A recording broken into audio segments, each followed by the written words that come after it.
te connais par cœur. Comme mon frère.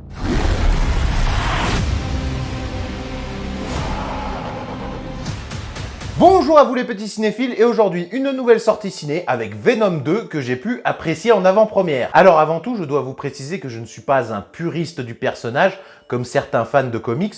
Je dois dire que son apparition dans Spider-Man 3, quoi qu'elle soit discutable, ne m'avait pas vraiment dérangé.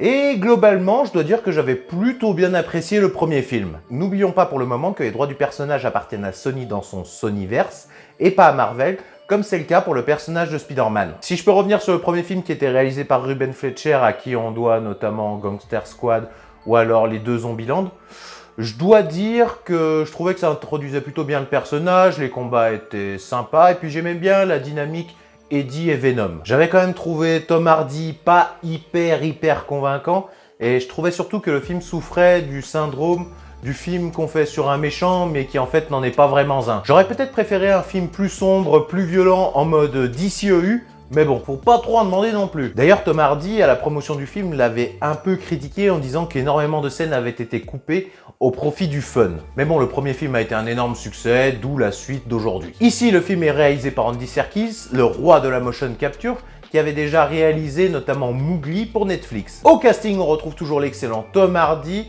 Michelle Williams, et cette fois, ils seront secondés par l'acteur Woody Harrelson et Naomi Harris. Et alors, de quoi ça parle? Un an après l'affrontement contre Riot, Eddie Brock cohabite toujours avec Venom. Il essaie de relancer sa carrière journalistique.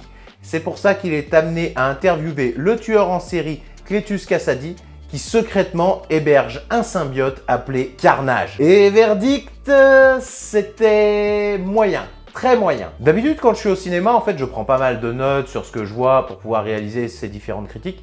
Mais là, je dois dire qu'en fait, j'ai pas noté grand-chose. Déjà, j'ai trouvé Andy Serkis un peu moins inspiré justement que Ruben Fleischer au niveau de sa réalisation.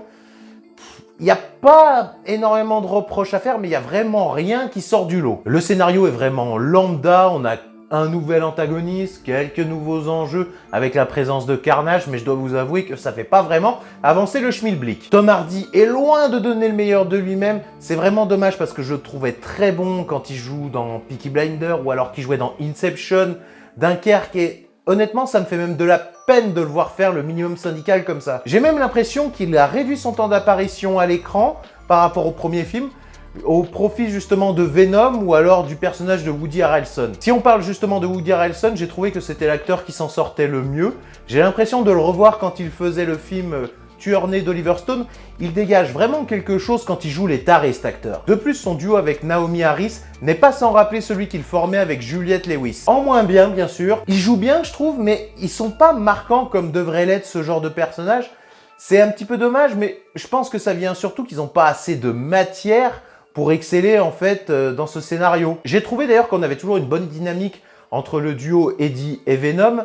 On s'intéresse pas mal justement à leur relation, à leur cohabitation, même si j'ai trouvé qu'on faisait trop de blagues, mais ce qui est assez courant maintenant dans ce genre de film de super-héros. Et à certains moments, en fait, t'as vraiment l'impression d'être dans une comédie pour ados. Pour vous dire, Venom, à un moment dans le film, va en boîte. Et si on pouvait vraiment résumer ce film, en fait, c'est vraiment un teen movie pour faire sourire le plus grand nombre de personnes. Je trouve quand même qu'on a un peu plus de noirceur, un peu plus de violence, mais je trouve que quand même, ça reste énormément édulcoré face à des films comme Logan ou alors Deadpool. Et restez bien jusqu'à la fin du film pour voir la scène post-générique parce qu'on nous tease vraiment l'avenir du personnage pour le prochain film. Et même là, je dois dire que je suis un peu partagé. D'un côté, je suis hyper hypé par la chose, mais en même temps, vu les deux premiers films, vu ce qu'ils ont fait de la personnalité de Venom, je suis assez inquiet sur ce qu'ils vont faire du personnage. Je pense quand même que le personnage de Venom a assez de matière pour être bien mieux développé, et puis merde quoi, vous avez Tom Hardy, servez-vous-en pour une fois. En bref, je peux pas dire que j'ai détesté, je dois même dire que j'ai plutôt globalement apprécié. Je suis d'accord que c'est pas le film de l'année, mais je me suis pas ennuyé, et puis j'ai passé plutôt un bon moment. Et n'est-ce pas le but premier du cinéma, de nous divertir? Disons que je l'ai vu et je vais l'oublier rapidement. Surtout, n'oubliez pas de me faire vos retours en commentaire, de liker, de partager. À bientôt!